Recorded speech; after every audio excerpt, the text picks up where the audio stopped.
80வது சங்கீதம் 8ஆம் வசனத்திலிருந்து 12வது வசனம் வரைக்கும் வாசிங்க.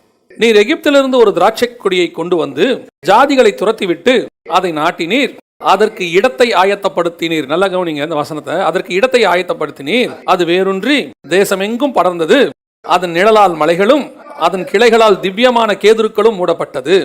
அது தன் கொடிகளை சமுத்திர மட்டமாகவும் தன் கிளைகளை நதிமட்டமாகவும் படரவிட்டது. இப்பொழுதோ வழிநடக்கிற யாவரும் அதை பறிக்கும்படியாக அதன் அடைப்புகளை ஏன் தகர்த்து போட்டீர்? நாம் கண்களை மூடுவோம். நல்ல தகப்பனே, சர்வ வல்லமையுள்ள எங்கள் ஆண்டவரே, தர்மையான வேலைக்காக உமக்கு ஸ்தோத்திரம். கூடி வந்து உம்மை ஆராதிக்கும்படி நீர் பாராட்டின தயவுக்காக உமக்கு நன்றி. துதிகளையும் ஸ்தோத்திரங்களையும் அங்கீகரித்ததான எங்கள் ஆண்டவர், எங்களோடு கூட பேசுகிறதான இடைபடுகிறதான ஒரு நேரம் இப்படி வசனத்தினால் எங்களுக்கு இடைகட்டுவீராக, இப்படி வசனத்தினால் எங்களை பலப்படுத்துவீராக, இப்படி வசனத்தினால் உண்டாகிற ஜீவனை எங்களுக்கு தருவீராக. எங்களோடு கூட பேசும் ஆண்டவர், நீர் மாத்திரம் மகிமைப்படும். எங்கள் ஆண்டவர் இயேசுவின் நாமத்தில் பிதாவே, அல்லேலூயா. 80ஆம் சங்கீதத்தில் நம்ம வாசித்தது 8லிருந்து 12வது வசனம் வரைக்கும் வாசித்தோம். இதில் யாரை பற்றி சொல்லப்பட்டிருக்கு அப்படின்னு கேட்டிங்கன்னு சொன்னால், தெளிவாக எகிப்திலிருந்து ஒரு திராட்சை கொடியை கொண்டு வந்து அதை ஜாதிகளை துரத்தி விட்டு அதை நாட்டினீர், அதற்கு ஒரு இடத்தை ஆயத்தம் பண்ணினீர் அப்படின்னு சொல்லி இஸ்ரவேல் ஜனங்களை குறித்து, இஸ்ரவேல் தேசத்தை குறித்து சொல்லப்பட்டிருக்கிறது. இது இஸ்ரவேல் தேசம்தான் அப்படிங்கிறதுக்கு என்ன அடையாளம் அப்படின்னு கேட்டிங்கன்னு சொன்னால், ஏசாயா தீர்க்கதரிசன புஸ்தகம் 5ஆம் அதிகாரம் 7வது வசனத்தை வாசிங்க. சேனைகளின் கர்த்தருடைய திராட்சை தோட்டம், நல்லா கவனிச்சுக்கொள்ளுங்க, இஸ்ரவேலின் வம்சமே. அப்போ ஆண்டவர் எகிப்திலிருந்து கொண்டு வந்து ஒரு கொடியை, திராட்சை கொடியை கொண்டு வந்து ஒரு இடத்தை ஆயத்தப்படுத்தினார். அப்போ ஒரு தோட்டத்தை உண்டாக்குகிறார். அந்த தோட்டம் திராட்சை தோட்டம். அந்த திராட்சை தோட்டம் என்பது யாரை குறிக்கிறது? இஸ்ரவேலை குறிக்கிறது. அப்போ நமக்கு இந்த வசனத்தில் சொல்லப்பட்டது யாரை பற்றி? தெளிவாக இஸ்ரவேலை பற்றி சொல்லப்பட்டிருக்கு. அதுக்கு ஒரு இடத்தை ஆயத்தம் பண்ணினீர். ஆனால் அந்த இஸ்ரவேல் தேசத்தை கர்த்தர் ஆசீர்வதிச்சு அது எந்த அளவுக்கு வளர்ந்துச்சு அப்படின்னு கேட்டீங்கன்னு சொன்னால், அதன் நிழலால் மலைகளும் அதன் கிளைகளால் திவ்யமான கேதுருக்களும் மூடப்பட்டது. திராட்சை தோட்டங்கிறது மலைக்கு கீழே இருக்கும், மலை அடிவாரத்தில் இருக்கும். நீங்கள் நம்ம தேனி பக்கம்லாம் போனீங்கன்னு சொன்னால் அந்த சைடு ஃபுல்லாக திராட்சை தோட்டம் இருக்கும், மலைகளுக்கு கீழே இருக்கும். அந்த திராட்சை தோட்டம் வந்து அப்படி படருமே ஒழிய உயரமாகாது, அப்படி படர்ந்து போகும். ஆனால் அது எந்த அளவுக்கு உயரமாச்சா, பக்கத்தில் இருக்கிற மலைகளை எல்லாம் மூடுற அளவுக்கு பறந்து போச்சு. அந்த அளவுக்கு இஸ்ரவேலை கர்த்தர் என்ன பண்ணினார்? ஆசீர்வதித்தார். அதாவது அவங்க ஆபிரகாம் காலத்தில் வாக்குத்தத்தம் பண்ணப்பட்டு, மோசே காலத்தில் அவர்கள் அழைத்து வரப்பட்டு, யோசுவாவின் காலத்தில் உள்ளே நுழைந்து கொஞ்சம் கொஞ்சமாக அவர்கள் படர்ந்து, தாவீதின் காலத்தில் அவர்கள் மலைகளை மூடத்தக்க அளவுக்கு வளர்ந்தார்கள். உலகமே அவங்கள பார்த்து பிரமிச்சது. சாலமோனுடைய காலத்தில் அத்தனை பேரும் அவங்க இடத்துல வர்ற அளவுக்கு தேசம் எப்படி ஆயிடுச்சு? பயங்கர செழிப்பா மாறி நல்லா ஆசீர்வதிக்கப்பட்டாங்க. நம்முடைய செய்தி அதல்ல. அப்படி இருந்த அந்த தேசத்துக்கு கர்த்தர் சொல்றாரு, 12வது வசனத்தை வாசிங்க பார்ப்போம். இப்பொழுதோ வழி நடக்கிற யாவரும் அதை பறிக்கும்படியாக அதன் அடைப்புகளை ஏன் தகர்த்து போட்டீர்? இந்த இடத்துல பாத்தீங்கன்னு சொன்னா, ஏன் தகர்த்து போட்டீர் அவன் கொஸ்டின் பண்றாரு. யார் கொஸ்டின் பண்றா? ஆசாப். இது ஆசாப்பின் சங்கீதம்.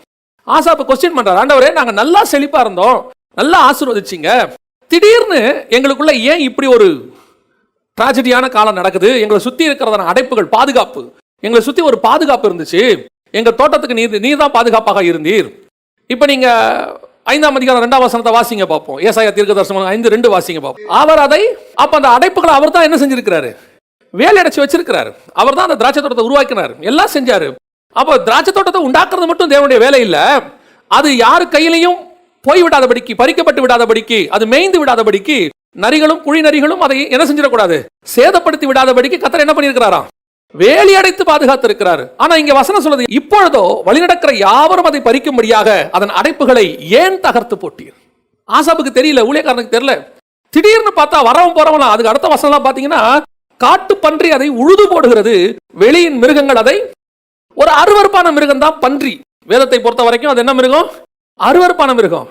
ஒரு மானப்பரியந்தம் வளர்ந்த, சொல்ல மலைகளை மூடத்தக்க அளவுக்கு ஆசீர்வாதமாக இருந்ததான திராட்சை தோட்டத்தை ஒரு அருவருக்கத்தக்க மிருகம் உள்ளே புந்து என்ன பண்ணுது? அதை மிதித்து போடுகிறது. அந்த அளவுக்கு கர்த்தர் பர்மிஷன் கொடுத்துட்டார். எதனால? பல நேரங்களிலே கர்த்தர் நம்மளை ஆசீர்வதித்து வேலி அடைச்சு வச்சிருக்கிறார். கர்த்தர் நமக்கு உயர்வை கட்டளையிட்டு இருக்கிறார். அந்த உயர்வை கட்டளையிட்ட காலத்திலே அந்த உயரம் நமக்கு தெரியாது. அவர் ஆசீர்வதித்த ஆசீர்வாதம் நமக்கு தெரியாது. ஆண்டவர் நம்மளை உட்கார வச்சிருக்கும் போது நமக்கு அது தெரிய மாட்டேங்குது. ஆனா அதுக்கு காரணம் அவர் நம்மளை சுத்தி என்ன பண்ணியிருக்கிறாரு? ஒரு வேலி அடைச்சிருக்கிறாரு. அதனால தான் நம்ம அந்த பாதுகாப்புல இருந்திருக்கிறோம். திடீர்னு ஒரு நாள் வேலியை தூக்கி போட்டார், திடீர்னு ஒரு நாள் அடைப்பை எடுத்து போட்டார். பொறுத்து பார்த்தார் ஆண்டவர். திடீர்னு ஒரு நாள் என்ன பண்ணிட்டாரு? வேலி எடுத்து போட்டார். ஏன் வேலி எடுத்து போட்டாரு அப்படின்றதுக்கு ரீசன் இங்க இல்ல. ஆசாப்பு கேட்கிறாரு, ஏன் வேலியை தகர்த்து போட்டீர்? நிறைய பேரோட வாழ்க்கையில நிறைய பேருக்கு கொஸ்டின் கேட்கறாங்க. ஏன் ஆண்டவரே திடீர்னு எங்களுக்கு இந்த மாதிரி ஒரு பிரச்சனை வந்துச்சு? நல்லா தானே போயிட்டு இருந்துச்சு, ஏன் திடீர்னு இப்படி ஒரு வேதனை, ஏன் உபத்திரவம், ஏன் திடீர்னு வாழ்க்கை தலைகீழா மாறிடுச்சு, சூழ்நிலை தலைகீழா மாறிடுச்சு, என்ன காரணம்னு எனக்கு தெரியலையே அப்படின்னு நீங்க சொன்னீங்கன்னா, இப்போ ஆண்டவர் அதுக்கு ஏசாயா புஸ்தகத்துல பதில் சொல்றார். 5ஆம் அதிகாரத்துல அந்த 2 வாசிங்க. 5ஆம் அதிகாரம் 2ஆம் வசனம். வேலி அடைத்து கற்களை பொறுக்கி நற்குல திராட்சை செடிகளை நட்டு கோபுரத்தை கட்டி அதில் ஆலயம் உண்டு பண்ணி, கர்த்தருடைய எக்ஸ்பெக்டேஷன் என்னன்னா, இவ்வளவும் எதுக்கு செஞ்ச, உன்னை கொண்டு வந்து நட்டு வேலி அடைத்து உன்னை ரெடி பண்ணி எல்லாம் ஏன் இவ்வளவு ஆசீர்வாதம் கொடுத்தேன்னா, ஒரே ஒரு காரணம் தான், உன்னிடத்துல நல்ல திராட்சை பழங்களை தரும் என்று காத்திருந்தேன், அதுவோ கசப்பான பழங்களை கொடுத்தது. இப்ப ஆண்டவர் காத்திருந்தது நம்ம கிட்ட நற்கிரியைகளுக்காக. ஆண்டவர் நம்ம கிட்ட ஒரு எதிர்பார்ப்போட தான் இவ்வளவு செஞ்சிருக்கிறார். உங்களை என்னை ஆண்டவர் சபைக்குள்ள கொண்டாந்து ஆசீர்வதிச்சு இவ்வளவு தூரம் கொண்டாந்தது காரணம் எதற்காக? எங்கேயோ எப்படியோ எதுக்கு பின்னாடியோ சுத்திக்கிட்டு இருந்த நம்மள கௌரவமா கொண்டாந்து உட்கார வச்சு ஆசீர்வதிச்சு இன்னைக்கு 4 பேர் மதிக்கிற அளவுக்கு உயர்த்தினது எதுக்காக? கர்த்தருக்கு நம்மிடத்துல ஒரு எதிர்பார்ப்பு இருக்கிறது. என்ன எதிர்பார்ப்பு? நல்ல கனிகளை தரும் என்று காத்திருந்தார், அதுவோ கசப்பான கனிகளை தந்தது. நல்ல கனி எது, கசப்பான கனி எது? அதே 5ஆம் அதிகாரத்துல வாசிங்க பாப்போம். 7வது வசனத்தை வாசிங்க. சேனைகளின் கர்த்தருடைய திராட்சை தோட்டம், இஸ்ரவேலின் வம்சமே, அவருடைய மனமகிழ்ச்சியின் நாற்று, யூதாவின் மனுஷரே. இதுதான் நல்ல கனிக்கு காத்திருந்தார்னா என்ன? அவர் நியாயத்திற்கு காத்திருந்தார், இதோ கொடுமை. நீதிக்கு காத்திருந்தார், இதோ முறைப்பாடு. 2 காரியங்களை கர்த்தர் செய்கிறார், எதிர்பார்க்கிறார். ஒன்று நீதி, இன்னொன்று நியாயம்.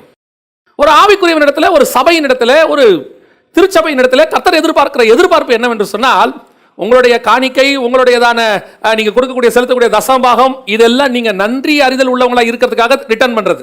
கர்த்தர் கொடுத்ததுல இருந்து கொடுக்குறீங்க. ஆனா உண்மையிலேயே ஒரு சபை கிட்ட கர்த்தர் எதிர்பார்க்கிற மிக முக்கியமான விஷயம் என்ன அப்படின்னு கேட்டா, நீதியும் நியாயமும். இன்னைக்கு நீதி நியாயம் இல்லாம மற்றதெல்லாம் செஞ்சிட்டோம்னா ஆண்டவர் நம்ம கிட்ட பிரியமா இருப்பாரு அப்படிங்கிற ஒரு எண்ணத்தில் நாம் இருக்கிறோம். இந்த இயேசுவை ஏற்றுக்கொள்வதற்கு முன்பதாக பாரம்பரியமாக நான் இயேசுவை தேடிக்கொண்டிருந்த காலத்தில், ஆவியும் இல்லாமல் அனலும் இல்லாமல் இயேசுவை தேடிக்கொண்டிருந்த காலத்தில், நம்முடைய ஸ்பிரிச்சுவாலிட்டியோட சாட்டிஸ்ஃபேக்ஷன் என்ன, ஆவிக்குரிய வாழ்க்கையோட திருப்தி என்ன அப்படின்னு பார்த்தீங்கன்னா, அன்னைக்கு கிறிஸ்மஸுக்கு கோயிலுக்கு போயிட்டு புது ட்ரெஸ் போட்டுட்டு நைட்டு 12 மணிக்கு போயிட்டு வந்துட்டோம்னா we will satisfied. New year அன்னைக்கு நைட்டு கோயிலுக்கு போயிட்டு வந்துட்டோம்னா satisfied. ஈஸ்டர் அன்னைக்கு நம்ம ஒரு புது சட்டையை வாங்கி போட்டு ஒரு பிரியாணி சாப்பிட்டு பலகாரம் சாப்பிட்டோம்னா திருப்தி அடைஞ்சிருவோம். ஏன்? இதுதான் நம்முடைய மொத்த பக்தியினுடைய வெளிப்பாடாக இருந்தது. மற்ற நாளை பத்தி கவலை கிடையாது, மற்ற நாள் எப்படி இருந்தாலும் கவலை கிடையாது. ஆனா எப்ப நாம திராட்சை தோட்டத்துக்குள்ள கொண்டு வரப்பட்டோமோ, கர்த்தர் வேறு பிரிச்சு கொண்டாந்து வச்சாரோ, அப்போ ஆண்டவர் எதிர்பார்க்கிறது என்ன அப்படின்னு கேட்டா, நீதியும் நியாயம். நமக்கு அன்னைக்கு நீதி நியாயம்னா என்னன்னே தெரியாது. அன்னைக்கு நமக்கு தெரிஞ்சதுல என்ன, உலக பிரகாரமா நம்ம சுத்தமா இருப்போம். பாரம்பரிய சபையாருன்னு நம்ம சொல்லக்கூடியவங்கள, அவர்களில் பார்த்தீங்கன்னு சொன்னா சிகரெட் பிடிக்காதவங்க, குடிக்காதவங்க, ஒழுக்கமா இருக்கிறவங்க, ஒழுங்கா வேலைக்கு போயிட்டு சம்பாதித்தை கொண்டு வந்து வீட்டில் கொடுக்குறவங்க நிறைய பேர் இருக்கிறாங்க. அவங்கெல்லாம் ரட்சிக்கப்பட்டவங்க நம்ம சொல்ற இடத்துக்கே வரமாட்டாங்க. பரிசுத்தாவின் அபிஷேகம் நம்ம சொல்லக்கூடிய அந்த நிறைவெல்லாம் இருக்காது. ஆனா அவனுக்குள்ள சன்மார்க்கனா இருப்பான், கரெக்டா இருப்பான். ஆனா கர்த்தர் அவங்ககிட்ட எதிர்பார்த்த நீதி என்ன? இப்ப இயேசு கிறிஸ்து யோவான் ஸ்நானகிட்ட வந்து ஞானஸ்நானம் எடுக்கிறாரு.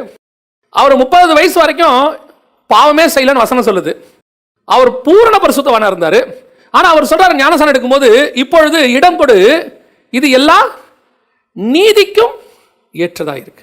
அப்ப நீதி நியாயம் என்பது என்ன? கர்த்தர் நமக்கு சபையில சில காரியங்களை எதிர்பார்க்கிறார். அந்த நீதியையும் நியாயத்தையும் செய்ய வேண்டும் என்று ஆண்டவர் எதிர்பார்க்கிறார். இன்னைக்கு நீதி இருக்குதா? இஸ்ரவேல் ஜனங்களையே எடுத்துக்கொள்ளுங்க. எகிப்திலிருந்து விடுதலையாக்கி கொண்டு வந்து எத்தனை அற்புதம், 10 வகையான வாதைகள் அவங்களை தொடாம இருந்துச்சு. அதுவே பெரிய அற்புதம்.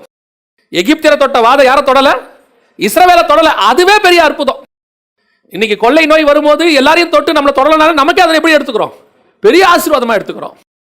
2வது, பலத்த கையினால் விடுதலை ஆக்குகிறார். செங்கடலை பிளக்கிறாரு. மண்ணா, அக்னி ஸ்தம்பம், மேக ஸ்தம்பம், கண்மலையில தண்ணி, கசப்பான நீரூற்று மதுரமா மாறுது. எத்தனை அற்புதம், எவ்வளவு அதிசயம். ஆனா இஸ்ரவேல் ஜனங்கிட்ட இருந்ததெல்லாம் என்னது? கொடுமை, முறைப்பாடு. அங்க வசனம் சொல்லுது, அவரோ நீதிக்கும் நியாயத்துக்கும் காத்திருந்தார், இதோ கொடுமை, முறைப்பாடு. ஒரு பக்கம் என்ன கொடுமை? கர்த்தர் அருவருக்கிறதான காரியங்கள் எல்லாம் நடக்கும். விக்கிரக வழிபாடு கொண்டாந்தான், பொன் கன்றுக்குட்டியை உள்ள கொண்டாந்தான், மோவாபிய ஸ்திரீகளோடு கூட அருவருப்பான காரியங்களை செய்தான். இன்னும் போய் கர்த்தர் எதெல்லாம் செய்யக்கூடாதுங்கிறாரோ எல்லாத்தையும் செய்யறான். எரிகோல இருந்து எதையும் எடுத்துக்காதன்னா எடுத்துக்கிறான். ஆண்டவர் எதெல்லாம் சொல்றாரோ செய்யக்கூடாதுன்னு சொல்றாரோ அதெல்லாம் செய்யறது. இதுதான் கொடுமை. இன்னைக்கும் சபை கர்த்தர்கிட்ட ஆண்டவர்கிட்ட அதான் செஞ்சுட்டு இருக்குது. சபைக்குள்ள கர்த்தர் எதை செய்ய வேணாங்கிறாரோ அதை சபை கரெக்டா செய்யும்.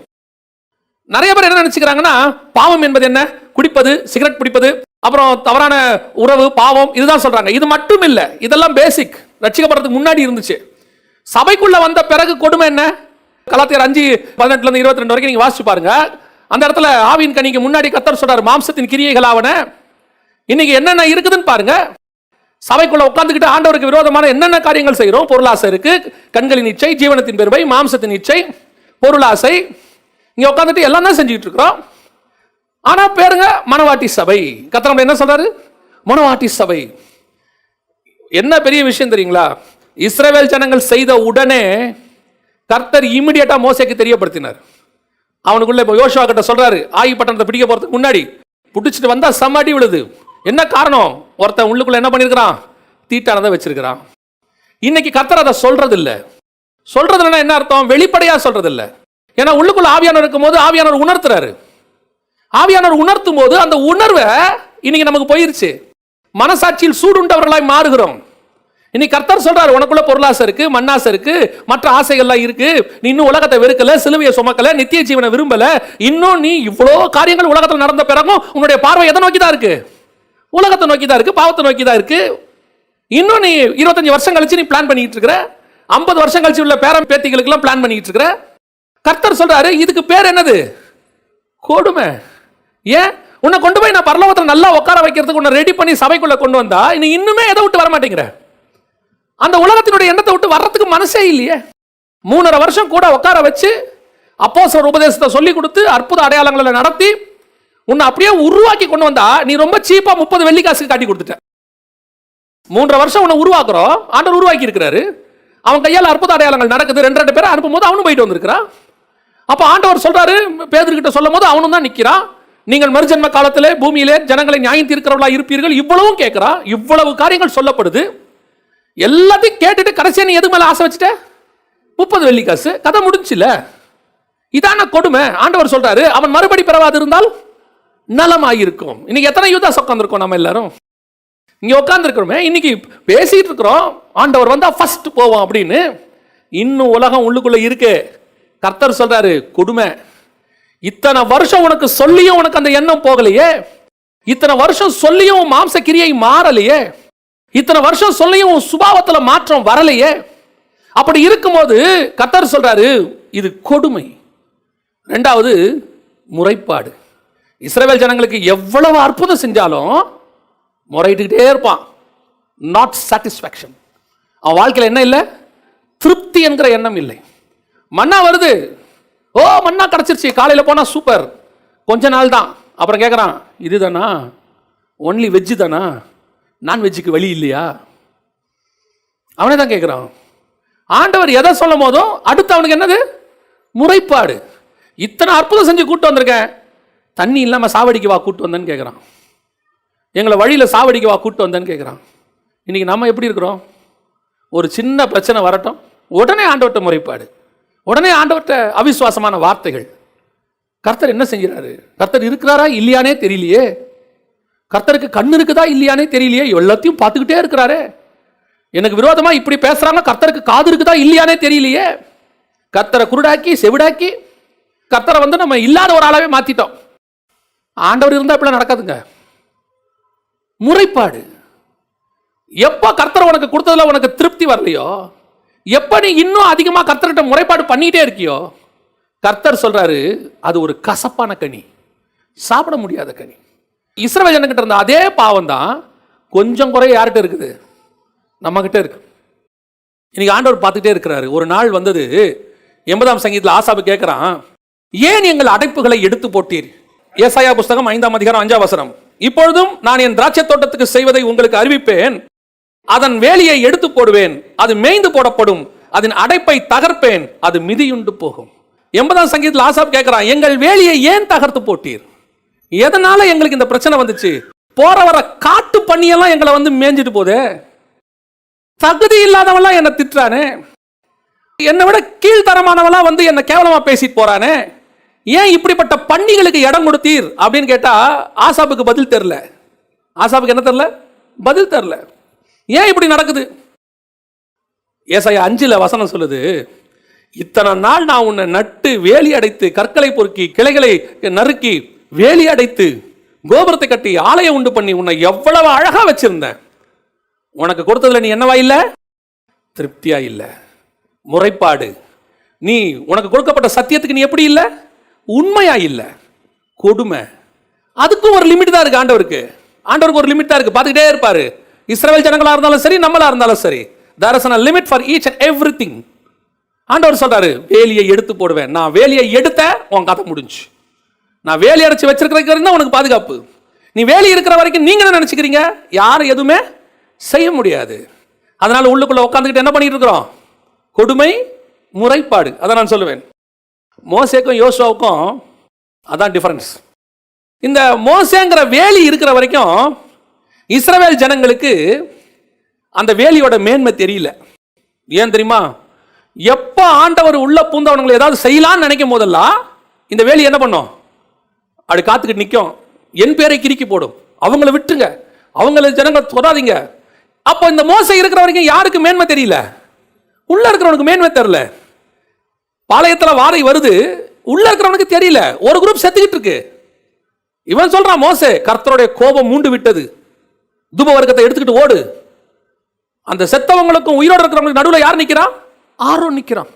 முகங்குப்புற விழுறான், கதறான் ஊழியக்காரன். அது இவ்வளோ கஷ்டப்பட்டு இவங்களை காப்பாற்றும் போது இந்த ஜனங்களுக்கு என்ன தெரியல? மேன்மை தெரியல. எதுக்கு எடுத்தாலும் மோசே கிட்ட போய் என்ன பண்றான்? முறைப்பாடு. எதுக்கு எடுத்தாலும் மோசே சொல்றான், நான் உங்களுக்கு என்னையா செய்ய முடியும்? தண்ணி இல்லைனா திட்டுறான், வெறும் வெஜிடேரியன் கொடுத்தா திட்டுறான், கொஞ்சம் சுத்தி போக சொன்னா திட்டுறான், நியாயப்பிரமாணத்தின்படி நடக்க சொன்னா சொல்றான், நீங்கள் மிஞ்சி போகிறீர்கள். ஆண்டவர்னா உங்ககிட்ட மட்டுமா பேசுறாரு? இந்த வேலியோடைய மேன்மை யாருக்கு தெரியல? இஸ்ரவேல் ஜனங்களுக்கு தெரியல. ஒரு நாள் வந்தது, கர்த்தர் மோசேயை எடுத்து போட்டார். அந்த மோசேயை எடுத்த பிறகு ஒருத்தன் வந்தான் பாருங்க, யோசுவான்னு ஒருத்தன். இவன் யார் தெரியுமில்ல? இவன் சூப்பரான ஆளு. ஆண்டவர் அவனை வெட்டணும்னா வெட்டலாமே அம்மா, அவனை சங்கரிக்கணும் பண்ணிடலாமே. எனக்கு ஒரு சம்பவத்தை, இந்த ஆயி பட்டணத்தை போகும்போது தோத்துட்டு வந்துடுவாங்க. வந்த உடனே இவன் போய் கேட்பான், ஆண்டவரே என்ன நடந்துச்சு? எரிகோலேருந்து வந்ததில் ஒரு ஆள் ஒருத்தவங்கிட்ட என்ன பண்ணிட்டான்? தீட்டான காரியத்தை வச்சிருக்கான், அவன் தான் காரணம். உடனே இப்படி கண்டுபிடிக்கிறான். கடைசியில் யார் பேரில் வந்து விழுது சீட்டு? யார் பேரில் விழுது? ஆகான் பேரில் விழுது. இவன் போய் அழகாக கேட்பான் ஆகான்ட்ட, மகனே நீ எடுத்திருந்தாயானால் கர்த்தரை மகிமைப்படுத்து. உடனே அவன், இவரு மோசே மாதிரி தான் போல. ஏன்னா கேட்டது எப்படி கேட்டான்? மகனே எடுத்திருந்தாயானால் கர்த்தரை மகிமைப்படுத்து. அவன் நினைச்சிட்டான், கிடைச்சான்டா இன்னொரு வேலி, காப்பாத்திடுவான்டா அப்படின்னு. அவன் தைரியமாக சொல்கிறான், நான் தான் சோ நான் தான். என்ன சொல்லுவான் தெரியுமா ஜோஷுவா? கல்லெறிஞ்சு கொள்ளுங்கடான்ட்டு போயிட்டே இருப்பான். இப்போத்தான் யாருக்கு அந்த மோசேங்கிற வேலியோடைய மகிமை தெரியுது? இஸ்ரவேல் ஜனங்களுக்கு தெரியுது. வேலியை நம்ம ரொம்ப நார்மலாக நினைச்சிட்டோம் போலையே. அந்த வேலி இருக்கிற வரைக்கும் தான் மரியாதை. போச்சு, கதை முடிஞ்சு. நல்லா கவனிச்சு பாருங்க. மோசே இருக்கிற வரைக்கும் முறுமுறுத்த ஜனங்க திருப்பி யோசுவா தலைமையில இஸ்ரவேலுக்குள்ள போய் சேர்ற வரைக்கும் முறுமுறுக்கவே மாட்டான். காரணம் என்ன தெரியுமா? இப்பதான் அவனுக்கு தெரியுது, முறுமுறுத்தோம் வேலி ஓப்பன் ஆகிடும், கண்ட காட்டு பண்ணிலாம் வந்து அடிக்கணும், ஆயி பட்டணத்தில் நொறுக்கிடுவாங்க நம்மள. வேலி இருந்துச்சுன்னா வல்லரசாகிய எகிப்தையே நம்ம நொறுக்குவோம். வேலி போச்சு, ஒண்ணுமில்லாதவனா உள்ள போது நம்மள அடிப்பான். அந்த பாதுகாப்பு கர்த்தர் உனக்கும் எனக்கும் கொடுத்து வச்சிருந்த பாதுகாப்பு. we misused. பல நேரங்களில் நம்ம என்ன பண்ணிருக்கிறோம்? மிஸ்யூஸ் பண்ணிருக்கிறோம். கர்த்தர் கொடுத்த ஆசீர்வாதத்தை, கர்த்தர் கொடுத்த மேன்மையை, கர்த்தர் கொடுத்த பணத்தை, கர்த்தர் கொடுத்த நேரத்தை, கர்த்தர் கொடுத்த குடும்பத்தை, கர்த்தர் கொடுத்த எவ்வளவு ஆசீர்வாதங்களை மிஸ்யூஸ் பண்ணிருக்கிறோம். அது இருக்கிற வரைக்கும் நமக்கு என்ன தெரியல? மேன்மை தெரியல. கர்த்தர் சொல்றாரு, எட்ரா வேலியன்ட்டாரு. நீங்க ஆண்டவரை பத்தி ஒன்று புரிஞ்சுக்கணும். ஆண்டவர் வேலி அடைச்சும் தன் அன்பை காட்டுவார், வேலியை எடுத்தும் தன் அன்பை காட்டுவார். அதுவும் அவருக்கு தெரியும். அதாவது அப்பா தோல் மேலே பிள்ளையை போட்டுக்கிட்டு நீங்கள் பார்த்துருப்பீங்க, தூங்க சொல்லிவிட்டு தட்டிக்கிட்டே இருப்பார், இல்லை அம்மா தட்டிக்கிட்டே இருப்பாங்க. அந்த பிள்ளை தூங்காது, கலாட்டா பண்ணிகிட்டே இருக்கோம். கொஞ்ச நேரம் தட்டி பொறுமையாக சொல்லி தூங்க சொல்லுவார். அது தூங்கலன்னு வச்சுங்களேன், பட்டுன்னு ஒன்று போட்டு தூங்கு கணமுடு அப்படிம்பாரு. அந்த பிள்ளை நினைக்கும், இவ்வளோ நேரம் இருந்தாலும் நல்லவனாக தானே இருந்தான், இதுக்கு மேலே முழிச்சா இன்னும் 2 அடி போடுவான் போல தெரியுது, ஒழுங்கு மரியாதையாக கண்ணை மூடுறது நல்லது. நம்ம சொல்லுவோம் தூங்கு தூங்குன்னா தூங்க மாட்டோம். இது சாப்பாடு ஊட்டும் போதெல்லாம் நடக்கும், நீங்கள் பார்த்துருப்பீங்க. கொஞ்சம் வாயத்தொர ஆட்டிக்கிட்டே இருக்கும் மண்டையை. பட்டீர்னு ஒன்று போட்டோன்னா ஆன்னு வாயை திறக்கும்ல, போட்டு சிமெண்ட்டை போட்டு மூடி. அப்போ தான் அதுக்கு தெரியும், அடிக்க வேற செய்வாங்க போல இவனுங்க, நம்ம அன்பாக இருக்கிறதுல இவனுங்களை நம்ம மிஸ்கைட் பண்ணிட்டோம், இவனுங்க ரொம்ப நல்லவங்கன்னு நினச்சிட்டோம். நம்ம ஆண்டவர் அப்படித்தான், உங்களுக்கு எவ்வளோ அன்பாக சொல்லணுமோ அவ்வளோ அன்பாக சொல்லுவார்.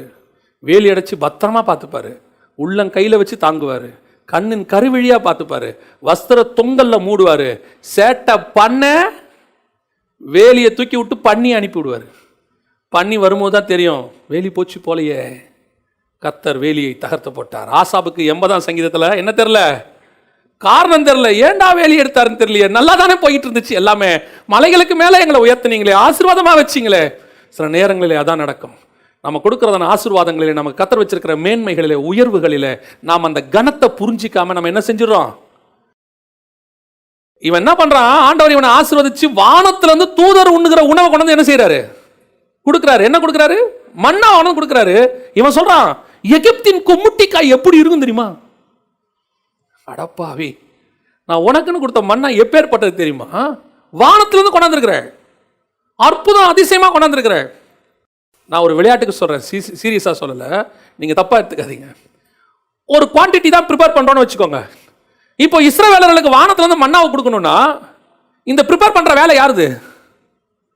தூதர்கள் ஒன்று உணவு. இப்போ அவன் எக்ஸ்ட்ரா வேலை பார்க்கணும், ப்ரிப்பேர் பண்ணி இவனுக்கு அனுப்பணும். இத்தனை கோடி தூதர்களுக்கு செய்யும் போது கூட ஒரு 6 லட்சம் பேருக்கு சேர்த்து செய்யுங்கப்பா. நான் சொல்றது விளையாட்டுக்கு, சீரியஸா எடுக்காதீங்க. 6 லட்சம் பேருக்கு சேர்த்து செய்யுங்கப்பா. இப்போ தூதர் என்ன நினைப்பா, இத்தனை நாள் இவனுங்களுக்கு செஞ்சது பத்தாதுன்னு இவனுங்களுக்கு வேற சேர்த்து செய்யணும். இந்த வீட்டில் இருக்கிற அம்மா வேற நம்ம சொல்லுவோம், ஃப்ரெண்டுங்க ஒரு 3 பேர் வராங்க, சேர்த்து செய்யுங்க. உனக்கு செய்யறதே பெரிய விஷயத்தில் 3 பேர் வர கூட்டின்னு வர வரையா. ஆனால் சொல்லாது, மனசில் நினச்சிக்கோ, உனக்கு போகிறதே தண்டம், இல்லை நீ 3 பேர் வர கூப்பிட்டு வரியா அப்படின்னு நினச்சிக்கோ. தூதர் நினச்சிருந்தான்னு வச்சுக்கோங்க. ஆண்டவர்கிட்ட போய் கேட்குறான் தூதர்கள், ஒரு உதாரணத்துக்கு, ஆண்டவரே 6 லட்சம் பேருக்கு கொடுக்கலாம், புருஷர்கள் மட்டும், அவங்க பொண்டாட்டி பிள்ளைங்க எல்லாருக்கும் தரணும், குறைஞ்சபட்சம் 25 லட்சம் பேருக்கு நம்ம என்ன கொடுக்குறோம், டெய்லி சாப்பாடு கொடுக்குறோம், நீங்கள் எவ்வளோ நாள்னு சொல்லிட்டீங்கன்னு வச்சுக்கோங்க, அதுக்கேற்ற மாதிரி நம்ம ப்ரிப்பேர் பண்ணிக்கலாம். எவ்வளோ நாள், ஒரு 40 வருஷம் கொடு. அவன் என்ன ஆகும், 40 வருஷம் இந்த பயலுக்கு 6 நாளும் சாப்பாடு போடணுமா? யோசிச்சு பாருங்க. இதெல்லாம் இல்லை, நான் சொல்றது விளையாட்டு. ஒரு நார்மலாக நம்ம ஹியூமனைஸாக சிந்திச்சோம்னா இதான். நீங்கள் ஒரு வீட்டு அம்மா கிட்ட சொல்லி பாருங்க, இந்த இவர் என் ஃப்ரெண்டு தான், இவருக்கு ஒரு சாப்பாடு போடணும். முதல்ல அந்த அம்மா கேட்கும், வந்த உடனே எத்தனை நாள் இருப்பார். இப்போ இருக்க அம்மாலாம் கொஞ்சம் அட்வான்ஸ்டு, ஏன் வந்தாருன்னு கேட்குது ஃபஸ்ட்டு, அப்புறமா தான் அவர் எத்தனை நாள் வந்தார், எத்தனை நாள் இருப்பார். ஒரு 40 வருஷம். நீ முதல்ல வெளியே போ, அந்த ஆள் இங்கே இருக்கிறது அப்புறம், நீ முதல்ல 40 வருஷம் இருந்தாலும் இங்கே இருப்பானா? இல்லை, அவர் ஒய்ஃபும் பிள்ளைங்களும் மேலே வந்துட்டு இருக்காங்க. ஓ, அவங்க வேற வராங்களா? அந்த அம்மா சொல்லும், நீங்களே இங்கே இருங்க, நான் எங்கள் அம்மா வீட்டுக்கு போகிறேன். ஏன் 40 வருஷம் ஒரு ஆளுக்கு எப்படியா சோறு போட முடியும் உட்கார வச்சு? 40 வருஷம் ஒரு நாட்டுக்கே சோறு போட்டுருக்கிறார் ஆண்டவர். ஒருத்தனுக்கு இல்லை, ஒரு நாட்டுக்கே. 6 நாளும் சாப்பாடு, 7வது நாள் இல்லைன்னு அர்த்தம் இல்லை, 6வது நாள் சேர்த்தே கொடுத்துருவாரு, 7 நாளும் சாப்பாடு. இப்படி போட்டா இவன் சொல்றான், எகிப்தின் கொம்முட்டி கையில் எப்படி இருக்கும் தெரியுமா? உனக்கு எகிப்திலடா பன்னியை கூட்டு வரேன் இரு, உனக்கு மன்னாவுடைய மேன்மை தெரிலன்னா, எகிப்தின் கொம்முட்டி காய் உனக்கு பெருசா தெரியும்னா, நான் பன்னியை அனுப்பும் போது தான் உனக்கு மன்னாவுடைய மேன்மை என்னன்னு தெரியும். ஆண்டவர் உனக்கு இப்ப கொடுத்துருக்கிற ஆசீர்வாதம் இருக்குது, அது உலகத்தினுடைய மேன்மையை காட்டிலும் மேலானது. சர்வ வல்லமை உள்ள தேவன் உன்னை நினைச்சு உனக்குன்னு ஒரு ஆசீர்வாதத்தை கொடுத்திருக்கிறார், உன்னை கொண்டாந்து உயரத்தில் உட்கார வச்சிருக்கிறார், உனக்கு மேன்மையான காரியங்களை கொடுத்திருக்கிறார். இந்த பஞ்ச காலத்திலும் கர்த்தர் உங்களை என்னையும் திருப்தியா போஷிச்சிருக்கிறார். எத்தனை குடும்பங்களுக்கு இல்லாததை கர்த்தர் நமக்கு ஆசீர்வாதமாக்கி தந்திருக்கிறார். உங்களை என்னையும் ஏந்தும் கரங்கள் அல்ல, கொடுக்கும் கரங்களை கர்த்தர் வச்சிருக்கிறார். அதுவே எவ்வளவு பெரிய ஆசீர்வாதம். இதுல உட்கார்ந்துகிட்டு நீ முறைப்பாடு கொடுமையும் செஞ்சுக்கிட்டு இருந்தீனா, உன்னை அடைக்கப்பட்டிருக்கிற வேலி ரிமூவ் பண்ணப்படும். நீ ஆண்டவருக்கு நன்றி மட்டும்தான் செலுத்திக்கிட்டே இருக்கணும், ஆண்டவருக்கு தேங்க்ஸ் மட்டும் தான், ஸ்தோத்திரம் தான் பண்ணிட்டே இருக்கணும். கொடுமை முறைப்பாடு எதுக்கு எடுத்தாலும் கர்த்தர் சொன்னார், எடுறா வெளியே, தூக்கு பார்ப்போம், என்ன பண்றாங்கன்னு பார்ப்போம். கர்த்தர் இப்பொழுது என் திராட்சை தோட்டத்துக்கு செய்வதை நான் உங்களுக்கு அறிவிப்பேன்.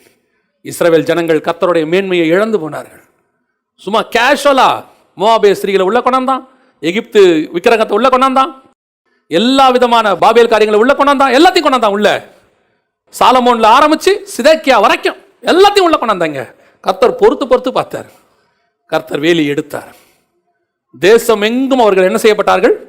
சிதறடிக்கப்பட்டார்கள். எத்தனையோ குடும்பங்கள், கர்த்தர் ஆசீர்வதிச்சு வச்ச குடும்பங்கள், அவங்க நினச்சிக்கிட்டு இருந்தாங்க நம்ம உயரத்தில் இருக்கிறோம், நமக்கு ஒன்றும் ஆகாது, நம்மளை யாரும் எதுவும் செய்ய முடியாது, நமக்கு என்ன இருக்குது, நிறைய சொத்து கித்து எல்லாம் இருக்கு அப்படின்ட்டு கர்த்தரை உண்மையாய் தேடாமல் போனார்கள். கடமைக்கு தேடிக்கொண்டு ஏதோ சர்ச்சுக்கு வந்து போவாங்க, சர்ச்சுக்கு வந்து போறவெல்லாம் ஆவிக்குரியவில்லை. ஒரு நாள் அந்த மாதிரி எத்தனையோ குடும்பங்கள் தகர்த்து போடப்பட்டது. ஒருவேளை சாப்பாட்டுக்கு கஷ்டப்பட்ட நிலைமைக்கு அவர்கள் வந்தார்கள். அவர்களை திருப்பி மனம் திரும்பி வந்தபோது அந்த சாட்சி அவங்க சொன்னது தான் நமக்கு உண்மை தெரிஞ்சிச்சு. ஒரு காலத்தில் கர்த்தர் எங்களை நல்லா வச்சுருந்தாரு, அன்றைக்கி நாங்கள் அந்த மேன்மையை தெரிஞ்சுக்காமல் போயிட்டோம், நாங்கள் இப்போ தான் அதை உணர்ந்தோம் அப்படின்னு. இப்போ ஆண்டவர் சொல்கிறாரு, திராட்சை தோட்டத்தை என்ன செய்ய? தகர்த்து போடு. அடுத்து என்ன பண்ண போகிறார் ஆண்டவர்? வாசிங்க, லூக்கா எழுதின சுவிசேஷம் 13ஆம் அதிகாரம் 6வது வசனத்தை வாசிங்கள். அப்பொழுது அவர் ஒரு ஓமையை சொன்னார். ஒருவன் தன் திராட்சை தோட்டத்தில், எப்படி திராட்சை தோட்டத்தில் எதை கொண்டு வந்து நடுறாங்க? அத்தி மரத்தை கொண்டு வந்து நடுறாங்க. யாராவது திராட்சை தோட்டத்தில் அத்தி மரத்தை நடுவாங்களா? நடமாட்டாங்க. ஆனால் இவர் என்ன பண்றாரு? ஏன் அத்தி மரத்தை நட்டார்னா, ஏற்கனவே அங்கிருந்த திராட்சை செடி என்ன ஆயிருச்சு? இஸ்ரவேலுங்கிற திராட்சை செடி என்ன ஆயிருச்சு? காணாமல் போயிருச்சு. ஆண்டவர் தான் அதை ரிமூவ் பண்ணிட்டார். ஏன்? அதுக்கு கொடுக்கப்பட்ட மேன்மை அதுக்கு தெரியாம போச்சு, கொடுமை முறைப்பாடு பண்ணுச்சு, நீதி நியாயம் இல்லாம போச்சு, ரிமூவ் பண்றான்ட்டார், தூக்கு. அதுக்கு பதிலாக கர்த்தர் யாரை கொண்டு வராரு? ஒரு அத்தி மரம். இந்த அத்தி மரம் யாரு? இந்த அத்தி மரம் யாரு? ஏன் ஆண்டவர் கொண்டு வந்தாரு அப்படின்னு சொன்னா, வாசிங்க, மார்க் எழுதின சுவிசேஷம் 11ஆம் அதிகாரம் 13வது வசனத்தை வாசிங்க. அதில் ஏதாகிலும் அகப்படுமோ என்று பார்க்க வந்தார். அத்திப்பழ காலமாய் இராதபடியால் அவர் அதனிடத்தில் வந்தபோது அதில் இலைகளை அல்லாமல் வேறொன்றையும் காணவில்லை. அடுத்த வசனம். அப்பொழுது இயேசு அதை பார்த்து, இது முதல் ஒரு காலம் ஒருவரும் உன்னிடத்தில் கனியை ருசியாதிருக்க கடவான் என்றார். நல்லா கவனிங்க, இயேசுக்கு விரோதமா பேசுறவங்க ஒரு காரியம் சொல்லுவாங்க. என்ன உங்க இயேசு அதுதான் கனி கொடுக்க முடியாத காலம்னு தெரியுது, அதுகிட்ட போய் என்ன எதிர்பார்த்தாரு? கனியை எதிர்பார்க்கிறார். ஒன்று. ரெண்டாவது, அவருக்கு பணம் இல்லைன்னு அது என்ன பண்ணிட்டாரு? சபிச்சிட்டாரு. ஒரு தேவன் சபிக்கலாமா, இப்படி செய்யலாமா அப்படின்லாம் கேட்பாங்க. நான் எப்பவுமே அவங்களுக்குலாம் சொல்லுவேன், எங்கள் கடவுளை பற்றி நான் பார்த்துக்கிறேன், இந்த பைபிளை பற்றி நான் பார்த்துக்கிறேன். ஏன்னா என் தேவனை அறிகிற அறிவு எனக்கு தான் உண்டு. அதாவது திடீர்னு யாராவது ஒருத்தர் வந்து, உங்கள் அப்பா அப்படி, உங்கள் அப்பாவை தெரியுமா, உங்கள் அப்பா அந்த இடத்துல போய் அப்படின்னு, ஒரு நல்ல மகனாக இருந்தால் என்ன செய்வானா, எங்கள் அப்பாவை பற்றி எனக்கு தெரியும், நீ பேசாத, இல்லை நீ வாயமுட்றா, எங்கள் அப்பா பற்றி எனக்கு தெரியும். ஒரு நல்ல மனைவியாக இருந்தால் யாராவது வந்து உன் கணவனை பற்றி அப்படின்னா, உடனே நல்ல மனைவி என்ன சொல்லுவா? அவர் கூட நான் வாழ்கிறேன், எனக்கு அவரை பற்றி தெரியும். உதவாக்கிற மனைவியாக இருந்தால் என்ன செய்யும்?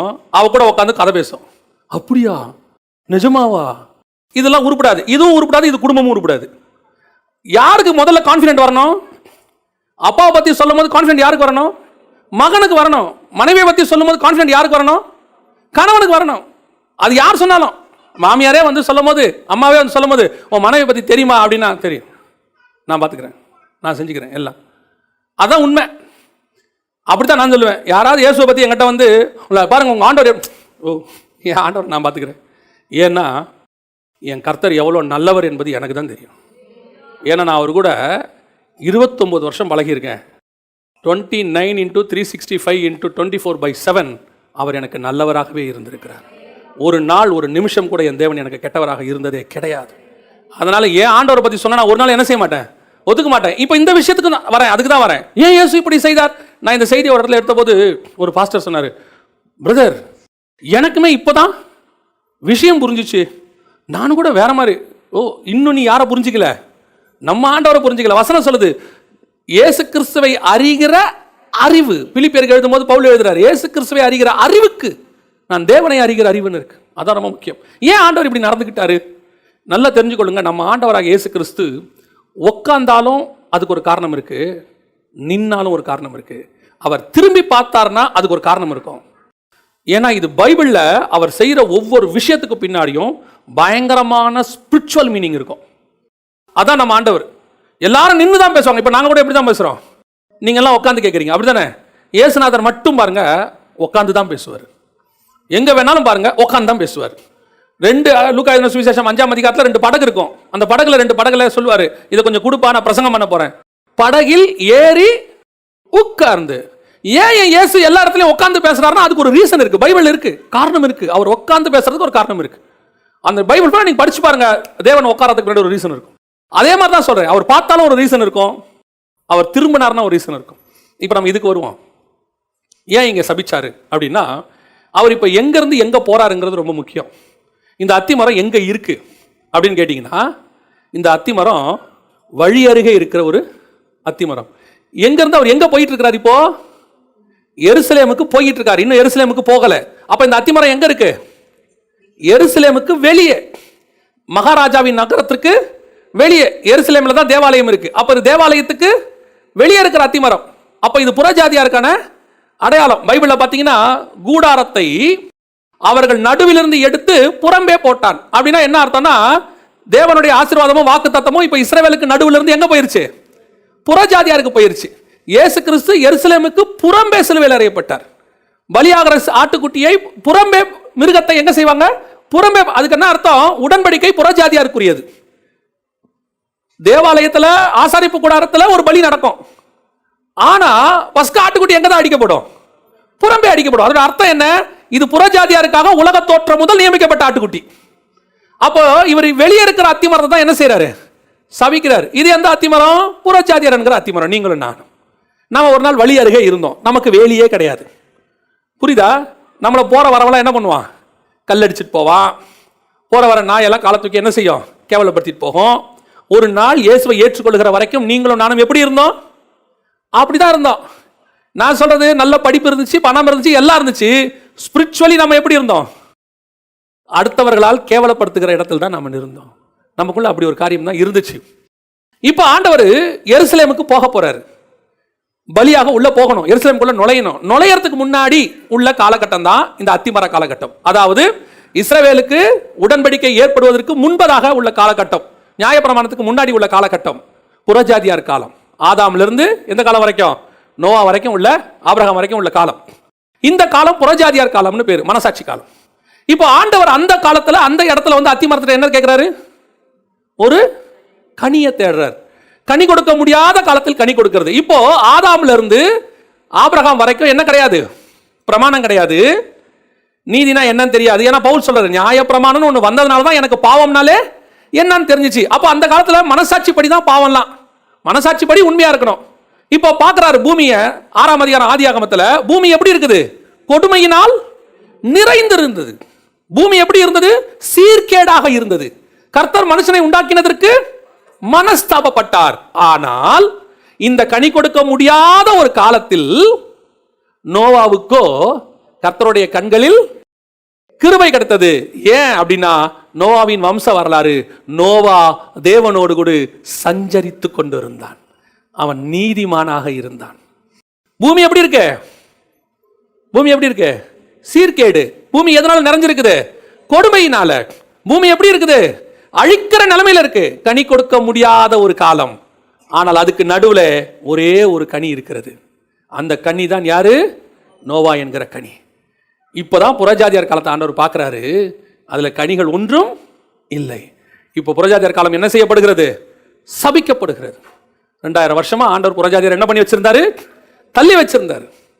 நியாயப்பிரமாணம் வாக்குத்தத்தம் யாருக்குரியதா இருந்துச்சு? இஸ்ரவேலுக்குரியதா இருந்தது. இப்ப அந்த 2000 வருஷம் கழிச்சு முடிஞ்சு இப்ப இயேசு எங்க உள்ள வராரு? எருசலேமுக்கு வராரு. எதுக்கு வராரு? கனி இருக்குதான்னு பார்க்க வராரு. எருசலேமுக்குள்ள போறாரு, இஸ்ரவேல் ஜனங்கிட்ட பேசுறாரு. இப்போ அவங்கிட்ட எந்த கனியும் இல்லை. எல்லாம் என்ன கனி? கசப்பான கனி. எல்லாம் கசப்பான கனி. இப்ப கர்த்தர் பார்த்தாரு, இவங்கிட்ட எல்லாம் கசப்பான கனி, இவனோட வேலையை அடைச்சு போடு, இஸ்ரவேலை தூக்கி வெளியே போடு. இவங்க எல்லாம் வெளியே அனுப்பிட்டு இப்ப இஸ்ரவேலுக்கு பதிலாக கர்த்தர் யாரை கொண்டாந்துருக்கிறாரு? திராட்சை தோட்டத்தில் கர்த்தர் யாரை கொண்டாந்துருக்கிறாரு? ஒரு 2000 வருஷமா நான் யாரை ஒதுக்கி வச்சிருக்கிறேன்? புறஜாதியாருங்கிறவங்களுக்கு ஒதுக்கி வச்சிருக்கிறேன். ஏன்னா அவங்க அந்த காலத்தில் என்ன கொடுக்கல? கனி கொடுக்கல. அவங்க சபிக்கப்பட்டவங்களா இருக்காங்க, வெளியே இருக்கிறாங்க, பாளையத்துக்கு புறம்பே இருக்கிறாங்க, உள்ள வரதுக்கு வழி இல்லாம இருக்கு. இந்த அத்தி மரத்தை கொண்டு வந்து எங்க நடு? எந்த திராட்சை தோட்டத்தை இப்ப நான் தூக்கி வெளியே அமைச்சிருக்கிறோம் அதுக்கு பதிலாக, அதனாலதான் வேதவசனம் தெளிவா சொல்லுது, தேவ ஆராதனைகளும் வாக்கு தத்தங்களும் நம்முடைய மூத்த சகோதரராகிய இஸ்ரவேலுக்குரியதே, அந்த ஒலிவ மரத்தில் ஒட்ட வைக்கப்பட்ட காட்டு ஒலிவ மரம் நீங்களும் நானும். அத்திமரம் இருந்த அத்திமரம் எங்க இருந்து வந்திருக்குது? திராட்சை தோட்டத்தை இடத்தை ரெடி பண்ணி அதை ஆண்டவர் என்ன பண்ணிட்டாரு? காலி பண்ணிட்டு அந்த இடத்துல உங்களை எண்ணி கொண்டு வந்து வச்சிருக்கிறார். நீங்களும் நானும் ஒரு காலத்தில் கனி கொடுக்க முடியாதவர்கள், நீங்களும் நானும் தள்ளப்பட்டவர்கள். உங்களை என்னை யாரும் மதிக்கல. நான் தைரியமா சொல்லுவேன், இயேசு கிறிஸ்துவை ஏற்றுக்கொள்கிற வரைக்கும் எனக்கு எந்த உலக பிரகாரமான மரியாதை கிடையாது. எனக்கு தெரியும் என்னை எப்படி பேசுவாங்க, என்ன பண்ணுவாங்கன்னு எனக்கு தெரியும். எந்த மேன்மையும் கிடையாது, படிப்பும் வராது, எதுவும் கிடையாது. ஒரு காலம் என்னை பற்றி நான் சொல்கிறேன். ஆனால் ஒரு நாள் இந்த அத்தி மரத்தை கர்த்தர் திராட்சை தோட்டத்துக்குள் கொண்டு வந்து நட்டார், வாக்கு தத்தத்துக்குள் கொண்டு வந்தார், அவருடைய பாளையத்துக்குள் என்னை கொண்டு வந்தார், அவருடைய தோட்டத்துக்குள்ள என்னை கொண்டு வந்தார். கொண்டு வந்து வச்சுட்டு சொன்னார், இதை நான் கொத்தி எருபோடுவேன். வாசிங்க பார்ப்போம். லூக்கா எழுதின சுவிசேஷம் 13ஆம் அதிகாரம் 6-7 வாசிங்க. அப்பொழுது அவர் ஒரு ஊமையும் சொன்னார். திராட்சை தோட்டத்தில் ஒரு அத்திமரத்தை நட்டிருந்தார். அவன் வந்து அதிலே கனியை தேடின போது காணவில்லை. அப்பொழுது அவன் தோட்டக்காரனை நோக்கி, நல்லா கவனிங்க, இப்போ வழியருகே கனி கொடுக்காம இருந்துச்சு ஒரு காலம். இப்ப கர்த்தர் என்ன பண்ணிருக்கிறாரு? உள்ள கொண்டு வந்து வச்சிருக்கிறாரு. திராட்சை தரத்தை ரிமூவ் பண்ணிட்டு அந்த இடத்துல உங்களை எண்ணெய் வச்சு கர்த்தர் இப்ப என்ன பண்ணிருக்கிறாரு? நீ வெளியே இருக்கும் போது தான் கனி கொடுக்கல, உனக்கு வேலி இல்லை, ஒருவர் கனி கொடுக்க முடியாத காலம், பரவாயில்ல இருக்கட்டும். இப்ப நான் உனக்கு என்ன செய்யறேன்? இஸ்ரவேலுக்கு செஞ்ச மாதிரியே நான் உனக்கு ஒரு தோட்டத்தை உண்டு பண்றேன், ஒரு தோட்டக்காரர் என்கிற பரிசுத்த ஆவியானவர் உனக்கு தரேன். சபைக்கு ஆவியானவர் சொல்லுகிறதை காதுள்ளவன் கேட்க கடவன். பரிசுத்த ஆவியானவரை தரேன். அவர் கொத்தி எருபோட்டு உங்ககிட்ட என்னத்தை எதிர்பார்க்க போறாரு? கனியை எதிர்பார்க்க போகிறார். இப்பதான் நீங்களும் நானும் எங்க வந்திருக்கிறோம்? சர்ச்சுக்குள்ள கொண்டாடப்பட்டோம். இப்போ நீங்களும் நானும் ஆவியானவராலே நடத்தப்படுகிறோம். ஆவியானவரால் சபை என்ன செய்யப்படுகிறது? கொத்தி எரு போடப்படுகிறது. எரு எதுக்கு போடுவாங்க? வேற ஸ்ட்ராங் பண்றதுக்கு, நல்ல கனி கொடுக்கிறதுக்கு. அதுக்கு தான் ஆண்டவர் என்ன செய்வாரு? கொத்தி நல்ல உள்ளுக்குள்ள எருவெல்லாம் போடுவாங்க, நல்லா சுத்தி ஸ்ட்ராங் பண்ணுவோம். அதுதான் சபையிலே கொடுக்கப்படுகிறதான உபதேசம், அப்போஸ்தலர் உபதேசம். இந்த அப்போஸ்தலர் உபதேசத்தில் நீங்கள் வளரும் போது கனி கொடுக்கிறவர்களாய் மாறுவீர்கள். சபை அப்ப எதுக்காக உருவாக்கப்பட்டிருக்கு? தோட்டம் எதுக்கு உருவாக்கப்பட்டுச்சு? உங்களை கனி கொடுக்க வைக்கிறதுக்கு. கனினா என்ன? நீதியும் நியாயம். திருப்பி நல்லா தெரிஞ்சுக்கொள்ளுங்க, கனி என்பது எதை குறிக்கிறது? நீதியும் நியாயம். அப்ப சபைக்கு நீங்க எதுக்கு வந்திருக்கிறீங்க? நீதி நியாயம் செய்வதற்கு, நீதியின்படி நடப்பதற்கு, நியாயப்படி இருப்பதற்கு. இங்க வந்து உட்கார்ந்துட்டு இஸ்ரவேல் ஜனங்கிட்ட என்ன தப்பு இருந்துச்சு? கொடுமை. இப்ப உங்ககிட்ட அது இல்ல, நம்ம கிட்ட இப்ப அது இல்ல. நம்ம கிட்ட பிரச்சனை கொடுமை முறைப்பாடுல இல்ல, நம்ம கிட்ட கனியே இல்ல. இஸ்ரவேல்ட்ட அது என்ன கனி இருந்துச்சு? கசப்பான கனி. இஸ்ரவேல் ஜனங்க எப்படிப்பட்டவன் கேட்டீங்கன்னா, அவன் நியாயப்பிரமாணத்தை கரெக்டா ஃபாலோ பண்ணுவான். ஆனா இருதயத்துக்குள்ள என்ன இருக்காது? நியாயப்பிரமாணமே இருக்காது. இருதயத்துக்குள்ள தேவ பயம் இருக்காது. முழு இருதயத்தோடும் முழு ஆத்மாவோடும் தேவனை அவன் என்ன செய்ய மாட்டான்? தேட மாட்டான். ஆனா கரெக்டா பஸ்கா ஆசாரிப்பான், ஓய்வு நாள் கரெக்டா ஆசாரிப்பான். ஓய்வு நாள்ல அவருக்கு பயிர்கள்லாம் பறிச்சு சாப்பிட்றாங்களே, ஓய்வு நாள்ல சுகமாக்குறாரே, அதெல்லாம் கரெக்டா கேட்பான். பிரமாணம் எல்லாம், எல்லாத்துலயும் பிரமாணத்தை பக்காவா ஃபாலோ பண்ணுவான். ஆண்டவர் சொல்றாரு, நீங்க ஈய வடி கட்டிட்டு என்ன பண்றீங்க? ஒட்டகத்தை முழுங்குறீங்க. நீங்க இஸ்ரவேல் ஜனங்களை பார்த்து சொல்ற, அவன்கிட்ட எல்லாத்துக்கும் பிரமாணம், எதுக்கு எடுத்தாலும் பிரமாணம், லா லா லா. ஆனா அவன்கிட்ட என்ன இல்ல? தேவன் எதிர்பார்த்த நீதியும் நியாயமும் இல்லை. ஆனா சபருக்கு இது வேற. இவங்கிட்ட லாவே கிடையாது, எல்லாம் கிருபை தான். நமக்கு நியாய பிரமாணமே கிடையாது, எல்லாமே என்னது? கிருபையின் பிரமாணம். எல்லாம் கர்த்தர் பார்த்து பாருங்க. நம்ம ஆண்டவர் அன்புள்ள தேவனுங்க. ஐயோ கர்த்தருக்கு ஸ்தோத்திரம், பிரைஸ் தி லார்ட், ஹல்லேலூயா, எல்லாம் ஓகே தான். ஆனா என்ன இல்லையாமா? கனியே இல்லையாமா. அவங்ககிட்டயாவது கசப்பான கனின்னு ஒன்று இருந்துச்சு, இவங்கிட்ட கனியே கிடையாது. என் நேசர் தூதாயும் நற்கனிகளை புசிக்கும்படி வருவார். ஆனா வந்து பார்த்தா என்ன இல்லை? கனி இல்லை. பார்க்கறதுக்கு எப்படி இருக்கு சபை? ஆவிக்குரிய சபை. பார்க்கறதுக்கு சபை எப்படி? அவங்கெல்லாம் அப்போஸ்தலர் உபதேசத்தில் கொத்தி எரு போடப்பட்டவர்கள். ஆனா உட்காந்து பேசுங்க, அவங்ககிட்ட அன்பே இருக்காது. அவன்கிட்ட உட்காந்து பேசி பாருங்க, அன்பு இருக்காது. அவன்கிட்ட உட்காந்து பேசி பாருங்க, தேவனுடைய வசனத்தில் இருக்கக்கூடியதான ஆழை எதுவுமே இருக்காது. சபை இன்னைக்கு எப்படி இருக்குது? இஸ்ரவேல்ட்டியாவது கசப்பான கனி, நம்மகிட்ட கனியே கிடையாது. எல்லாம் பார்க்கறதுக்கு எல்லாம் அத்திமர தோட்டத்துக்குள்ள தான் இருக்கு. ஒரு நாள் நாங்கள் வெளியே இருந்தோம், கர்த்தர் எங்களை உள்ளே கொண்டு வந்தார். எல்லாம் உண்மைதான். கனி எங்க? கர்த்தர் எதிர்பார்க்கிற கனி என்ன? என்ன கனி கர்த்தர் எதிர்பார்க்கிறாரு? கலாத்தியர் நிருபம் 5ஆம் அதிகாரம் 22 வாசிங்க. ஆவியின் கனியோ ஆவியின் கனியோ அன்பு, அன்பு, சமாதானம், எல்லாருக்கும் தெரிஞ்ச வசனம் தான் அது. தயவு, நற்குணம், விசுவாசம், சாந்தம், இச்சையடக்கம், இப்படிப்பட்டவர்களுக்கு விரோதமான பிரமாணம் ஒன்றுமில்லை. அப்போ ஆவியின் கனியா கனிகளா? கனியா கனிகளா? கனிதானே. ஒரு பழத்தில் எத்தனை சுவை இருக்கும்? ஒரு பழத்தில் குறைஞ்சபட்சம் 3 சுவை உண்டு தேவன் உண்டாக்கின பழத்தில். ஒன்று அதை மேலே மூடி இருக்கிற தோலினுடைய சுவை. பெரும்பாலும் அந்த தோலினுடைய சுவை 90% ஒரு மாதிரி துவர்ப்பாக தான் இருக்கும். ரெண்டாவது அந்த பழத்தினுடைய சுவை, சதை அது மேலே இருக்கும். மூன்றாவது அது உள்ளே இருக்கிற விதை, அதுக்கு ஒரு டேஸ்ட் இருக்கும். மேக்சிமம் விதை எப்படி தான் இருக்கும்? கசப்பாக தான் இருக்கும், துவர்ப்பாகவும் கசப்பாகவும். இது 3த்துக்கும் 3 ஞான அர்த்தம் உண்டு. இது பைபிளில் இருக்கானா? பைபிளையும் இருக்கு. அதனால தான் ஆண்டவர் சொல்வாரு, வாசிங்க ஆதியாகமம் 1:29, பின்பு தேவன் விதை தரும் சகலவித பூண்டுகளையும் விதை தரும் கனிமரம், நல்லா கவனிங்க, விதை தரும் கனிமரங்களாகிய சகலவித விருட்சங்களையும் உங்களுக்கு கொடுத்தேன், அவைகள் உங்களுக்கு. அப்போ ஒரு பழத்துக்குள்ள கண்டிப்பா என்ன இருக்கணும்? விதை இருக்கணும். இந்த 3 டேஸ்டையும் சேர்த்து தான் நீங்க சாப்பிடணும். இப்போ வரதுலாம் என்ன இல்லை? விதை இல்லை, சீட்லெஸ். சாப்பிட்றதுக்கு நல்லா இருக்கும் இல்ல? கிரேப்ஸாக இருக்கட்டும், எதுவாக இருக்கட்டும், சீட்லெஸ் நல்லா இருக்கு. அப்போ சீட்லெஸ்னா ஒரு சுவை அதுல இருந்து போயிருச்சு. இதுக்கு பின்னாடி ஞானார்த்தம் உண்டு, பயங்கரமான ஞானார்த்தம் உண்டு. ஸோ மினிமம் ஒரு பழத்தில் எத்தனை சுவை இருக்கும்? 3 சுவை இருக்கும். ஆனால் ஆவியின் கனியோ, கனிகள் கிடையாது. ஆவியின் கனிகள் 9 அப்படின்வாங்க, கனிகள் கிடையாது. கனி அந்த ஒரு பழத்திற்கு 9 சுவை உண்டு. புரியுதா? சாதாரணமாக நம்ம சாப்பிட்ற பழத்துக்கு, ஒரு பழத்துக்கு குறைஞ்சபட்சம் 3 சுவை உண்டு. ஒரு 90% நான் சொல்றது 1-2க்கு மாறும். உடனே இந்த பழத்துக்கு அப்படி இல்லையே, நல்லா கவனிச்சுக்கொள்ளுங்க. சாதாரணமாக ஒரு பழத்திற்கு 3 விதமான சுவை உண்டு. ஆனால் சபைக்குள்ள வந்திருக்கிற உங்களுக்கும் எனக்கும் ஆவியானவர் இருக்கிறதுனால 9 சுவை உண்டு. இஸ்ரவேல் ஜனங்களுக்கு 2 தான், நீதியும் நியாயமும். உங்களுக்கும் எனக்கும் 9 இருக்கணும். 9 சுவை இருக்கணும். 3 சுவையில் 1 குறைஞ்சாலும் அது genetically modified, GMO product, seedless.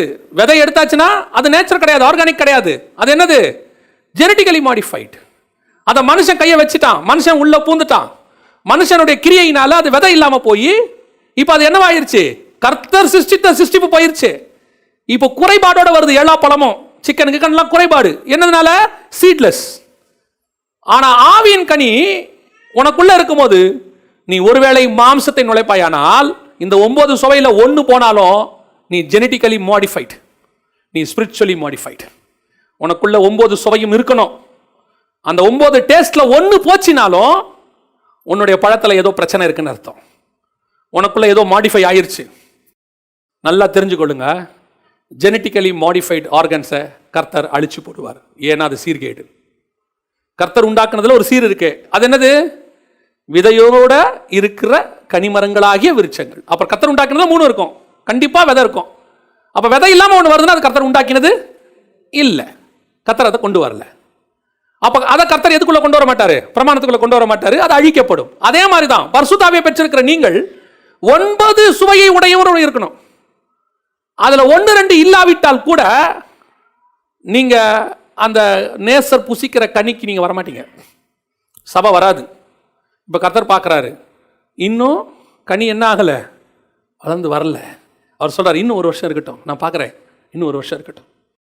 சில நேரத்தில் நீங்கள் பார்த்தீங்கன்னா 9 மாதம் முழுசாக அந்த குழந்தை உருவாக்குறதுக்கு டைம் எடுத்துக்குது. 9-9.25 மாதம் அப்படி டைம் எடுத்துக்குது. ஒருவேளை திடீர்னு 1 மாதம் முன்னாடி குழந்தை என்ன செஞ்சிடும்? பிறந்துடும். அப்போ அவங்க என்ன சொல்லுவாங்கன்னா, சில குறைபாடுகள் இருக்கும். ஏன்னா ஃபுல்லாக வளர வேண்டிய ஆர்கன்ஸ் வெளியே கூட வளர்ந்துருக்கும், உள்ளுக்குள்ளே வளர வேண்டியதில் கொஞ்சம் குறைபாடு இருக்கும். இப்போ அந்த பிள்ளை என்ன சொல்லுவாங்க? நீங்கள் கவனமாக பார்த்துக்கணும். அவன் 7.5 மாதத்தில் பிறந்த குழந்தை, 8 மாதத்தில் பிறந்த குழந்தை, கொஞ்சம் கவனமாக பார்த்துக்கணும். ஏன்னா அவன் கொஞ்சம் இன்னும் என்ன ஆகலை, ஃபுல்லாக வளரல. அந்த மாதிரி தான் இன்னைக்கு நிறைய சபை இருக்கு. ஆவியின் கனி 9 சுவை இருக்கணும். இன்னைக்கு அதுல சுவைகள் எல்லாம் மிஸ் ஆகிட்டே இருக்கு. அவங்க 1 சுவை 2 சுவை அவங்க கிட்ட இருக்கு. எல்லாருக்கிட்டையும் சுவையே இல்லாமலாம் இல்லை, 1-2 இருக்கு.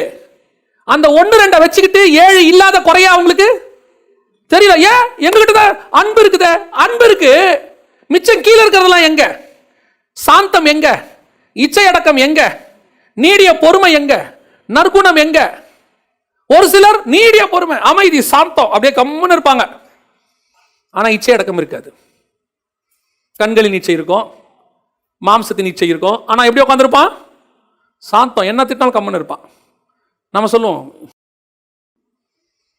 உள்ள இன்னும் வளர்ச்சி அடையல, அவன் 8.5 மாசத்துல இருக்கான், இன்னும் கொஞ்சம் என்ன வர வேண்டியிருக்கு. நமக்கு தெரியாது. இப்போ அந்த குழந்தைய நம்ம துணியில சுத்தி அழகா கொண்டு வரும்போது யாருக்காவது தெரியுமா 8.5 மாசம் குழந்தைன்னு? தெரியாது. அது இன்னும் கொஞ்சம் வளர வேண்டியிருக்கிறது யாருக்கு தான் தெரியும்? அந்த டாக்டர்ஸ்க்கும் அதை பெற்றெடுத்தவங்களுக்கு தான் தெரியும். அதே மாதிரி தான் நீ உருவாக்கின ஆவியானவருக்கு நல்லா தெரியும், உள்ளுக்குள்ள உன்னுடைய கனி இன்னும் என்ன ஆகல, ஃபுல்லா வளரல, 9 சுவை இன்னும் என்ன ஆகல, நிறைவாய் வரல. 4 வந்திருக்கு, 5 வந்திருக்கு, 6 வந்திருக்கு.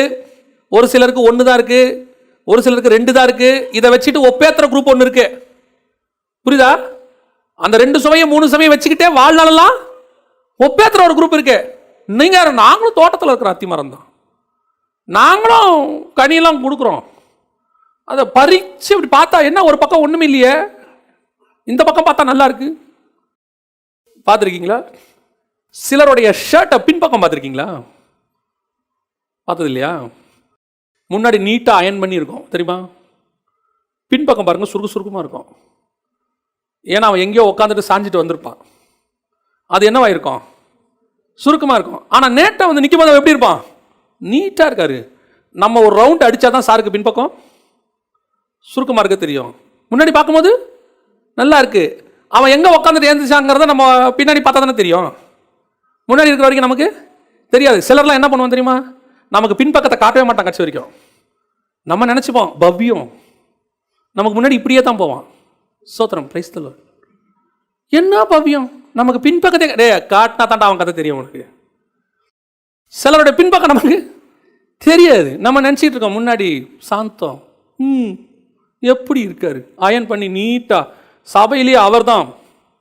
இன்னும் நீங்கள் அவர் பின்பக்கத்தை பார்க்காம இருக்கீங்க. ஆனால் ஒரு சிலர் பின்பக்கமும் அயன் நீட்டாக இருக்கும், பக்காவாக இருக்கும். ஏன்னா அவன் கான்சன்ட்ரேட் பண்ணுவான், ஒவ்வொரு இடத்துக்கும் போகும்போது. சிலர்லாம் பார்த்தீங்கன்னா பாக்கெட்டில் ஒரு சிபிஐ வச்சுருப்பான், எங்கே இறங்கினாலும் உடனே என்ன பண்ணுவாங்க, தலையை வாரிட்டு போவான். காரணம் என்னென்னா, நான் எங்கே போனாலும் எப்படி போகணும், நீட்டாக போனோம். பார்க்குறவங்க என்ன, சிலர் பார்த்தீங்கன்னா இறங்கி அப்படியே போவோம்.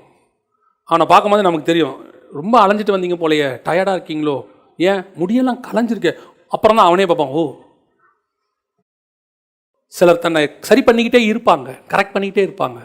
நீங்களும் நானும் 9 சுவையும் உடையவர்களாய் மாறணும். 1 2 குறைஞ்சா உங்களுக்கே தெரியும், உங்களுக்குள்ள இருக்கிற ஆவியானவரே சொல்லுவார், இன்னும் உனக்குள்ள இதெல்லாம் வரல, இன்னும் பொறுமை வரல, நீடிய பொறுமை வரல. பொறுமை இருக்கு, என்ன பொறுமை இல்லை, நீடிய பொறுமை இல்லை. 15 நிமிஷம் வரைக்கும் ஒரு ஆள் டென்ஷனாக பேசினா கேட்குற வரைக்கும் நமக்கு என்ன இருக்குது, பொறுமை இருக்குது. 16வது நிமிஷம் இல்லை, ரிமோட் உடஞ்சிரும்.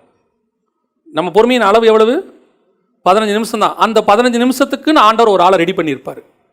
நம்மளை கூட்டுக்குரிய சாத்தானுடைய தூதன் ஒன்று உட்காந்துருக்கும், 15 நிமிஷம் உங்ககிட்ட அது பேசிக்கிட்டே இருக்கும். நீங்கள் ரிமோட்டை உடச்சோடனே எந்திரிச்சது போயிடும். ஏன்னா உங்களை சோதிக்கிறதுக்கு அனுப்பப்பட்டது அது. உங்கள்கிட்ட பொறுமை இருக்குது, என்ன இல்லை, நீடிய பொறுமை இல்லை. உங்கள்கிட்ட பொறுமை இருக்குது, சாந்தம் இல்லை. சிலருக்கு இந்த சாந்தமே இருக்காது, உள்ள அலக்கழிப்பு இருந்துக்கிட்டே இருக்கும், நிம்மதியாகவே இருக்க மாட்டான், டென்ஷனாகவே இருப்பான். எப்போ கையை பிடிச்சி பார்த்தாலும் பிபி 145 இருக்கும். ஆனால் ஆளை பார்த்தீங்கன்னா நார்மலாக இருப்பான். என்ன காரணம்னு கூப்பிட்டு கேளுங்க, என்ன எனக்கு என்னன்னே தெரியல, கனி இல்லை, ஒரு கனி இல்லை. இந்த மாதிரி 9 கனியும் வரணும், ஃபுல்ஃபில் ஆகணும்.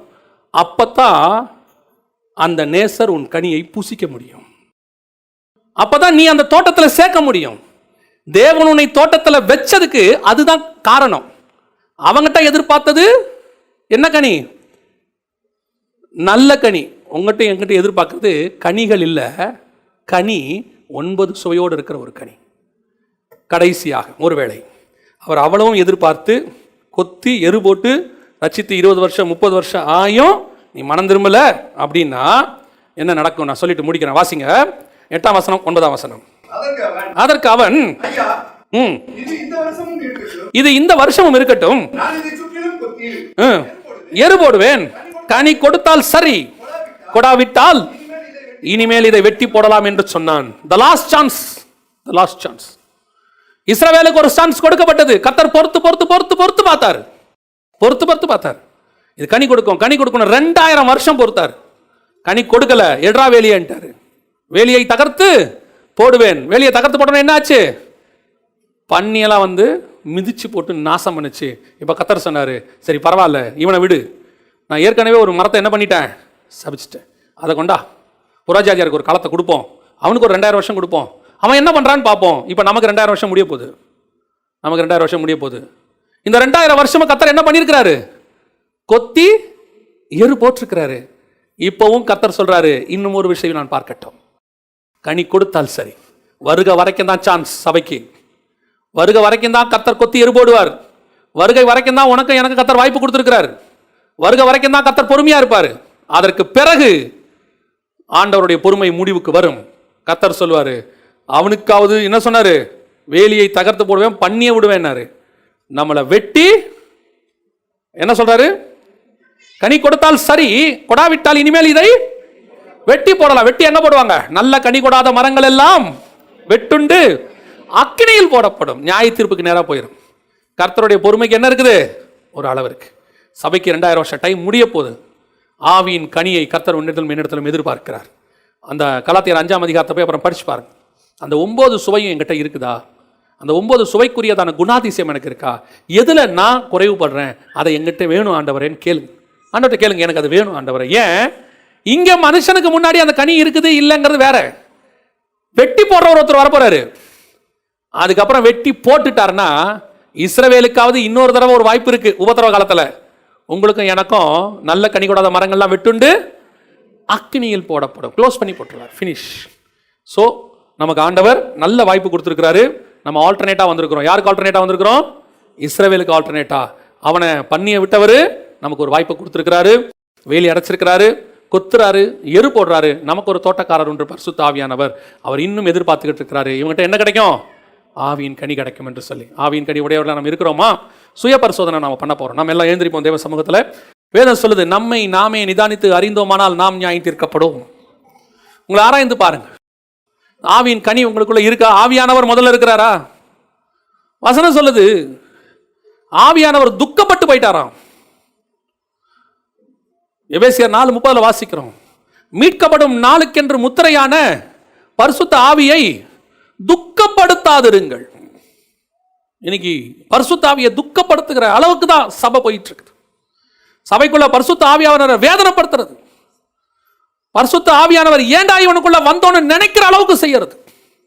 இன்னும் சுபாவத்துல மாற்றம் இல்லை, எண்ணங்கள்ல மாற்றம் இல்லை, இச்சை அடக்கம் இல்லை, நீடிய பொறுமை இல்லை, சாந்தம் இல்லை, அன்பு இல்லை, குறைபாடு. ஆண்டவர் சொல்றார், இன்னும் நான் கொத்தி ஏறு போடுறேன், இன்னும் சொல்லி கொடுக்குறேன், இன்னும் திருத்த பார்க்கிறேன், இன்னொரு வாய்ப்பு கொடுக்குறேன். அந்த வாய்ப்புல தான் நீங்கள் நான் இருக்கிறோம். கடைசி காலம். இன்னும் இஸ்ரவேல் ஜனங்களை மாதிரி நான் எகிப்திலிருந்து கொண்டு வந்து அவங்கள வேலி அடைச்சு வச்சா அவன் என்னை பார்த்து முறைப்பாடு பண்றான். என்னப்பா எனக்கு அவனுக்கு என்ன இடத்துல நீதி இல்லை, கொடுமை. நீங்க அந்த மாதிரி தான் நீங்களும் நானும் இருக்கிறோம். இப்ப கனி இல்லாத ஒரு அனுபவம். ஆவிக்குரிய சபையில நீ மெம்பரா இருக்கிறதுனால மட்டும் கனி கொடுக்கிறேன்னு அர்த்தம் இல்லை. ஏதோ ஒரு ஆவிக்குரிய ஊழியக்காரங்களையும் ஆவிக்குரிய ஊழியத்தையும் தெரிஞ்சு வச்சுக்கிட்டதுனால மட்டும் நீங்க கனி கொடுக்குறீங்கன்னு அர்த்தம் கிடையாது. மேபி ஊழியக்காரங்க ஏமாறலாம் உங்களுடைய வெளியரங்கமான காரியங்களை பார்த்து. உனக்கு இன்னொரு சுவையும் இருக்கணும், 9 சுவையும் இருக்கணும். ஊழியக்காரங்களுக்கு முன்னாடி ஒரு சுவையை காட்டிடுறீங்க, ஊழியக்காரங்களுக்கு முன்னாடி 2-3 சுவையை நீங்க காட்டிடுறீங்க. அவங்க அதுல திருப்தி ஆயிடுறாங்க. ஓ பரவாயில்ல, என்ன பொறுமை, என்ன சாந்தம், எவ்வளவு அன்பு. ஆனா உனக்குள்ள இருக்கிற மற்ற காரியங்கள் எல்லாம் ஆவியானவர் தான் பார்க்கிறார். நீங்க ஒப்பு கொடுங்க, ஆண்டவரே நான் 9 சுவையுடைய ஒரு கனியாய் இடத்துல வந்து நிற்கணும். எனக்கு கொடுக்கப்பட்ட இந்த சந்தர்ப்பத்தில் நான் பூரணமா உருவாகணும் ஆண்டவரே. குறைபாடு உள்ள பழமாய் நான் உருவாக கூடாது ஆண்டவரே. குறைபாடு உள்ள மனவாட்டியா நான் மாறக்கூடாது. வசனம் சொல்லுது, மனவாட்டி உள்ளார பூரண மகிமை உடையவள். பூரணமா இருக்கணும், 100%. கர்த்தர் குறைபாடு உள்ளதான மனவாட்டியை ஏற்றுக்கொள்ளுகிறது இல்லை. அதுக்கு தான் 2000 வருஷம் ராஜா வெயிட் பண்ணிட்டு இருக்கிறார். 2000 வருஷமா ராஜா வெயிட் பண்றதுக்கு அதுதான் காரணம். பூரணமா தன் மனவாட்டி உருவாகணும்னு எதிர்பார்க்கிறாரு. இன்னைக்கு எந்த இடத்துல நம்ம குறைவுபட்டிருக்கிறோம்? நீங்க ஒப்பு கொடுப்போமா ஆண்டவர்கிட்ட? ஒப்பு கொடுக்க விரும்புனீங்கன்னா உங்க கரங்களை ஆண்டவருக்கு நேராக உயர்த்தி, ஆண்டவரே நான் இன்னும் பூரணமாகணும் ஆண்டவரே.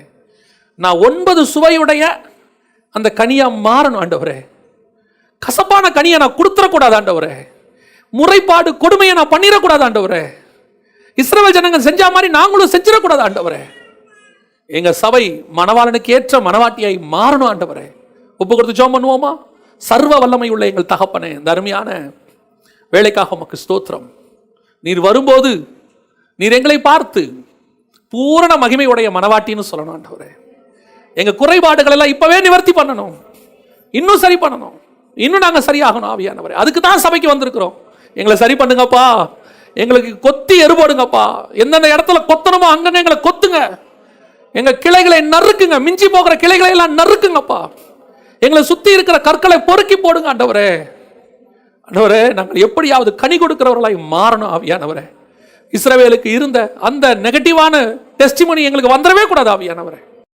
எங்க சபைக்கு வரக்கூடாது. கர்த்தர் நீர் பொறுப்பெடுத்துக் கொள்ளும், வழி நடத்தும், ஆசீர்வதியும். இயேசுவின் நாமத்தில் பிதாவே.